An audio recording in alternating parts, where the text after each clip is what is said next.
Jonsered 535 on the bench. Got the lowers done. The intake done. I left the exhaust alone. I just cleaned it.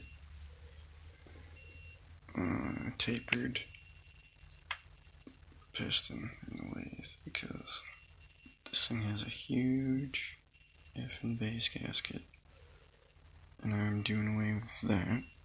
So I got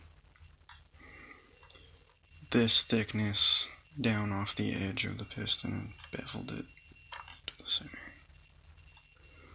You can see machine marks on there because I'm great at it. Yeah.